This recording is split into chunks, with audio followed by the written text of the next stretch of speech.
Welcome to garam garam వార్తలు. ఎట్లున్నారు? అంత మంచే కదా. చలో మరి వార్తలు చూసేటందుకు తయారుగా ఉన్నారు కదా, ఎందుకు ఆలస్యం? ముందుగాలైతే హెడ్లైన్స్ చూద్దాం పారి. తెగులు మందు కోసం తిరుగుతున్న బాబు. మా పార్టీకి పట్టిన తెగుల్ని ఎలా నివారించాలో, ఏం స్ప్రే చేయాలో మీరే చెప్పాలి రాజతాత.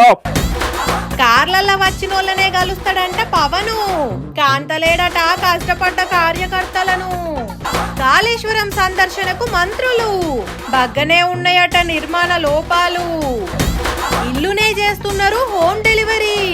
ఉండదన్నట్టు ఎలాంటి వర్రీ. అందరూ నా పార్టీని తెగులు దేశం పార్టీ అంటాం. చూస్తూ ఉంటే నిజంగానే తెగులు పట్టినట్టుగా. అందుకే రోజుకు ఎండిపోతూ ఉంది. దీనికి పరిష్కారం కావాలంటే ఏ స్ప్రే కొట్టాలో తెలుసుకోవాలి. అది ఖచ్చితంగా రాజతాత అయితేనే పర్ఫెక్ట్గా చెప్తాడు. ఎస్, రాజతాతని కలవాలి. అర్జెంటుగా వెళ్ళి రాజతాతని వెళ్ళి కలవాలి. పాడుగాను కదరో, మొన్న అట్లనే మందు కొట్టిన మళ్ళీ తెగులు వచ్చి పాడైంది కదా పంట మొత్తం. మళ్ళీ మందు కొట్టాల్సి వచ్చేటట్టున్నది. తప్పుతుందా ఇక? లేకుంటే ధాన్యం మొత్తం ఉత్తదే డొల్ల మిగులుతుందా? నమస్తే రాజతాత, ఎలా ఉన్నారు? ఎవరు? ఓ బాబు నువ్వా? అబ్బో వ్యవసాయమే దండగన్న మీరు మా కాడికి వచ్చినారు. ఏంది కథ? మా పార్టీని మీరే కాపాడాలి తాత, నా పార్టీని మీరే కాపాడాలి. ఏ వ్యవసాయం చేసుకునే నాకు రాజకీయాలు ఏం తెలుసు బాబు? మీకు రాజకీయాలు తెలియకపోవచ్చు కానీ తెగులు నివారణకి ఏం చేయాలో మీకు బాగా తెలుసు కదా. అందుకే మా పార్టీకి పట్టిన తెగుల్ని ఎలా నివారించాలో, ఏం స్ప్రే చేయాలో మీరే చెప్పాలి రాజతాత, మీరే చెప్పాలి. ఏం మాట్లాడతాను పిల్లగా నువ్వు? పంటకు తెగులు పడుతుంది కానీ పార్టీకి తెగులు పడుతుందా ఏందన్నా? అధికారం లేదన్న బాధల ఆలోచన చేసి దమాకు దొబ్బిందా ఏంది నీకు? నేను ముందు అలాగే అనుకున్నాను కానీ వీళ్ళు నా పార్టీని తెగులు దేశం పార్టీ అంటున్నారు. అంటే నిజంగా తెగులు వచ్చినట్టే కదా. అందుకే రోజుకు ఎండుకుపోయి తాలులా మారుతుంది. అందుకే మీరు వరి తెగులుకు ఏ స్ప్రే చేయాలో చెప్తే నేను ఆ స్ప్రే నా పార్టీకి చేస్తాను. తీసుకుపోయి మీ పార్టీ వాళ్ళకి కొడతావు. అట్లా చేస్తే సచ్చూరుకుంటారు మీ లీడర్లు. అయినా వరి కంటే బ్యాక్టీరియా పడుతుంది కాబట్టి మేము అట్లా స్ప్రేలు కొడతాం కానీ మీ పార్టీకి ఏం బ్యాక్టీరియాలు పడతాయి అయ్యా? మా పార్టీలోనే ఉండి పార్టీ లేదు బొక్క లేదు అని అచ్చంగిచ్చం లాంటి ఎల్లో బ్యాక్టీరియాలు ఎన్నో ఉంటాయి. వాటితోనే మా పార్టీకి తెగులొచ్చుండొచ్చు. అది కరెక్టే కావచ్చు కానీ బాబు ఇక ఒక మాట చెప్పనా, మీ పార్టీకి వచ్చిన పెద్ద బ్యాక్టీరియా నువ్వే. అవును, నేను చెప్పింది నిజమే. నువ్వు బ్యాక్టీరియా కావచ్చే మీ మామ కాంచి పార్టీ గుంజుకున్నావు. మీరు బ్యాక్టీరియా కావచ్చే అన్ని పార్టీలతో పొత్తు పెట్టుకొని అందరినీ వాడుకొని వదిలేద్దామని చూస్తున్నారు కూడా. మీరు బ్యాక్టీరియా కావచ్చే ఇచ్చిన హామీలను నెరవేర్చకుండా మేనిఫెస్టోలను మాయం చేసి ప్రజలను మోసం చేద్దామని చూసిండ్రు. సరే, నేను పొలిటికల్ బ్యాక్టీరియా నన్ను ఒప్పుకుంటా ఉన్నాను కానీ ఇప్పుడు మా పార్టీ తెగులు పోవాలంటే ఏం చేయాలో అది చెప్పండి తాతగారు, అది చెప్పండి. ఇంకా ముచ్చట చెప్పనా బిడ్డ? నీ పార్టీకి వచ్చిన తెగులు కంటే ఇంటికి వచ్చిన తెగులే ఎక్కువ ఉన్నది. ముందు ఆ పులకేసుకు తెలుగు నేర్పి తర్వాత తెగులు అదే పోతుంది కానీ సగం తెగులు ఆయన ప్రసంగాలతోనే పట్టుకున్నది. అంతేనంటారా? చంపెడి మొహపోడు. సరే గాని ఆ మిగిలిన సగం తెగులు పోవాలంటే ఏం చేయాలి? ఇంకా నేను చెప్పాలనా? రిటైర్మెంట్ తీసుకో. అబ్బా ఫీల్గా వచ్చినావు. నిజాలు ఎప్పుడు షేర్గానే ఉంటాయి సార్. ఇట్లనే అన్నట్టు మీ తెగులు దేశం గదే తెలుగుదేశంకు వచ్చిన తెగులు పోవాలంటే ఇదే మందు. పోయి స్ప్రే చేసుకోపో, లేకుంటే మొత్తం డోలనే మిగులుతుంది. పోయిగా నాకు మస్తు పనులు ఉన్నాయి నీ లెక్కన. వామ్మో, మా రాజబాబు మా రాజతాతల మధ్య జరిగిన సంభాషణ చూస్తుంటే టీడీపీనే గుర్తొస్తున్నది. ఎందుకంటే ఆ పార్టీ పరిస్థితి కూడా తెగులు పట్టినట్టే ఉందట. తెగులు పట్టిన తెలుగుదేశం పార్టీ తెగులు పట్టిపోయింది. పవన్ కళ్యాణ్ స్టేజ్ ఎక్కితే జై కొట్టింది జన సైనికులు. పవన్ కళ్యాణ్ మైకు పడితే జై కొట్టింది జన సైనికులే. పవన్ కళ్యాణ్ ఊగిపోతూ ప్రసంగాలిస్తే జై కొట్టింది జన సైనికులే. ఆఖరికి పవన్ కళ్యాణ్ నేను చెప్పినట్టే వినాలి, నా మాటే నడుచుకోవాలి, లేకుంటే వేరే పార్టీ వాళ్ళ కింద ముద్రేస్తా అని చెప్పితే కూడా మన పవన్ కళ్యాణే కదా అని తలూపి జై కొట్టింది కూడా జన సైనికులే. అసలు జన సైనికులు లేనిదే పవన్ లేడు, ఆయన పార్టీ లేదు కదా. కానీ అసోంటి జన సైనికులకు పవన్ ఎట్లా రెస్పెక్ట్ ఇస్తున్నాడో చూడుండ్రి. ఎంతో మంది ఎదిరించి ఒక్క నెల పౌరాల నుంచి ఉన్నాను నేను. ఈ రోజు నేను పవన్ కళ్యాణ్ గారికి వెళ్ళబోయాను. ఇప్పుడు దాకా కూడా ఆయన ఎక్కడ మీటింగ్ పెట్టినా ప్రతి మీటింగ్ హాజరయ్యాను నేను. ఈ రోజు బయట ఉన్నాను నేను. పార్లో వస్తే లోపల పంపుతారా, వేసుకుని లోపల పంపుతారు, నాకు అర్థం నాకు. అయ్యో పాపం అన్నలు, అర్థమైంది అన్నల జన సైనికుల ఆవేదన.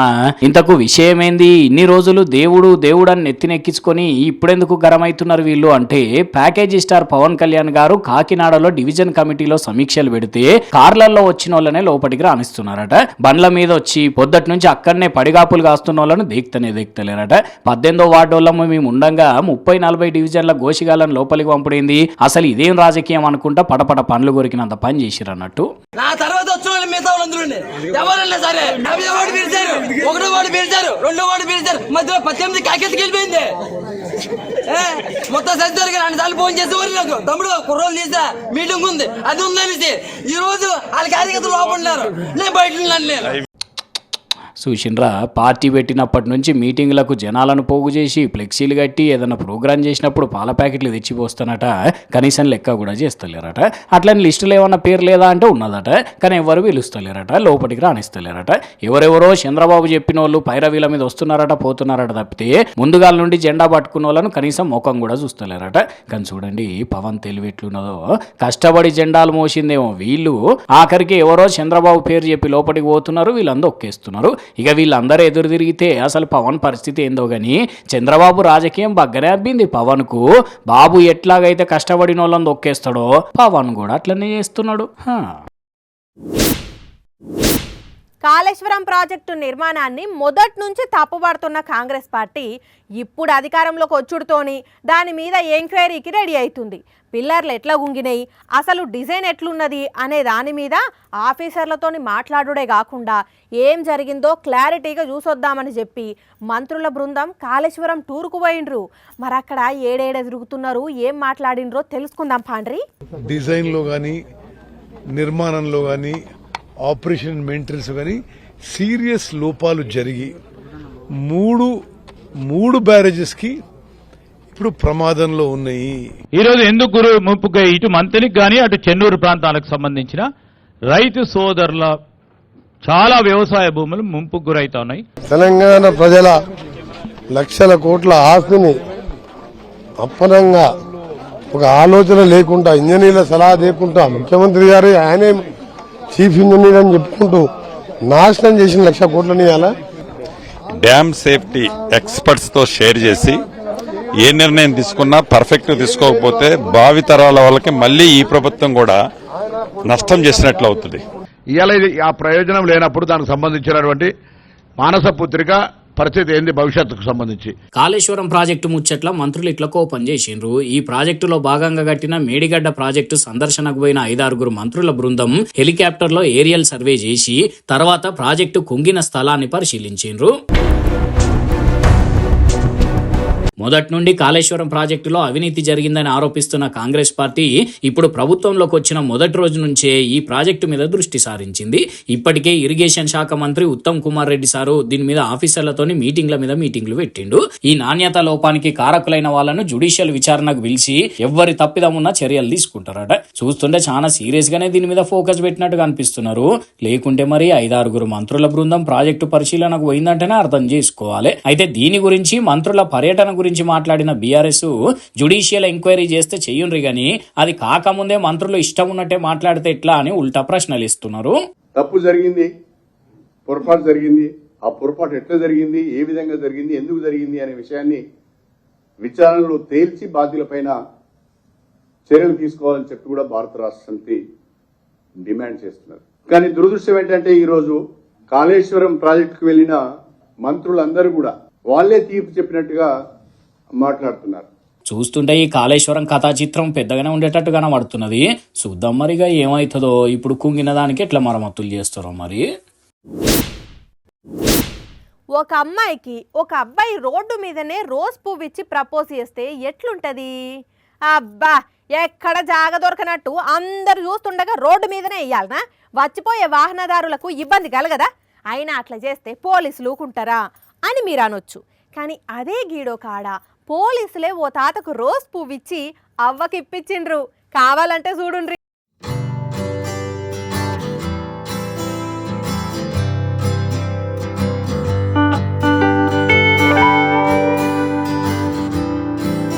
మీద వస్తున్న ఈ అవ్వాతాతల ప్రేమను చూసి ఈ యూపీ పోలీస్ ఆఫీసర్ ఇంప్రెస్ అయ్యిండా ఏంది? అట్లా గులాబీ పువ్వు తాతకిచ్చి మరి అవ్వకిప్పించిండు అనుకుంటున్నారా? మ్యాటర్ అది కాదు ఇక్కడ. వీళ్ళ జంటను చూసి ముచ్చట అనిపించిన తాత హెల్మెట్ పెట్టుకోలేదు కాబట్టి వీళ్ళు ఇట్లా ఆపిండ్రు. హెల్మెట్ పెట్టుకోకపోతే ప్రమాదాలు జరిగినప్పుడు ప్రాణాలు పోయే అవకాశం ఉన్నది. పెద్దలు మీలాంటి వాళ్ళు అందరికీ అవగాహన కల్పించాలి గాని మీరే ఇట్లా హెల్మెట్ లేకుండా డ్రైవింగ్ చేసుడేంది అని ప్రేమతో పెద్దలకి ఇట్లా గులాబీ పువ్వు ఇచ్చి ఆ తర్వాత హెల్మెట్ స్వయంగా వీళ్ళ చేతితోనే తలకు పెట్టి పంపినరు అన్నట్టు.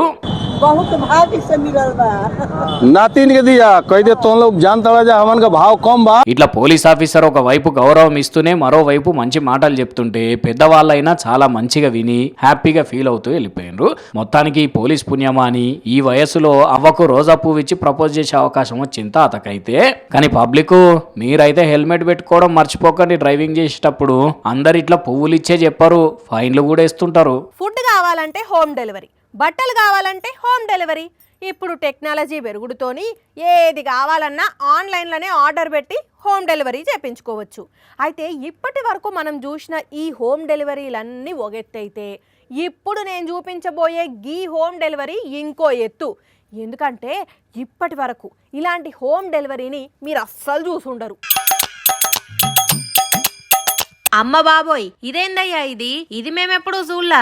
కానీ అసలు సిసలైన హోమ్ డెలివరీ అంటే ఇదే పోండ్రి. పులిహోరలో పులి లేకపోయినా, మైసూర్ బజ్జీలో మైసూర్ లేకపోయినా హోమ్ డెలివరీలో మాత్రం హోమ్ ఉండాలని మరి వీళ్ళు ఇట్లా డెలివరీ చేస్తున్నట్టున్నారు. అది కూడా 2 అంతస్తుల ఇల్లు. మరి అది కంటైనర్ హౌసో లేకపోతే మామూలు ఇల్లేనో గాని ఇట్లా పెద్ద క్రేన్ వెహికల్ సాయంతో రోడ్డెంట పట్టుకపోతున్నారు. దీన్ని చూసిన పబ్లిక్ కూడా మస్తు ఆశ్చర్యంతో చూడబట్టిండ్రు. అయినా ఈ మధ్య పెరుగుతున్న టెక్నాలజీ బట్టి పెద్ద పెద్ద బిల్డింగుల హైట్ లేపుడు, ఒక దగ్గర నుంచి ఒక దగ్గరికి ఇల్లుని షిఫ్ట్ చేసుడు కామన్ అవుతున్నది. అంతేందుకు చెట్లను కూడా ఒక దగ్గర నుంచి ఇంకో దగ్గరకు షిఫ్ట్ చేస్తున్నారు. ఇప్పుడు ఈ వీడియో సోషల్ మీడియాలో వైరల్ అవుతుడుతోటి వెరైటీ హోమ్ డెలివరీ అంటే ఇదే అని కామెంట్లు పెడుతున్నారు.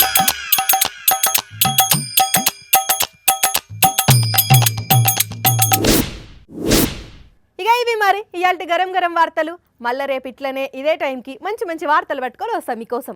అప్పటిదాకా చూస్తూనే ఉండాలి సాక్షి టీవీ. తెలుసు కదా మన టైం అయితే రాత్రి 8:30కి, మళ్ళీ పొద్దున 8:30కి ఉంటాం మరి.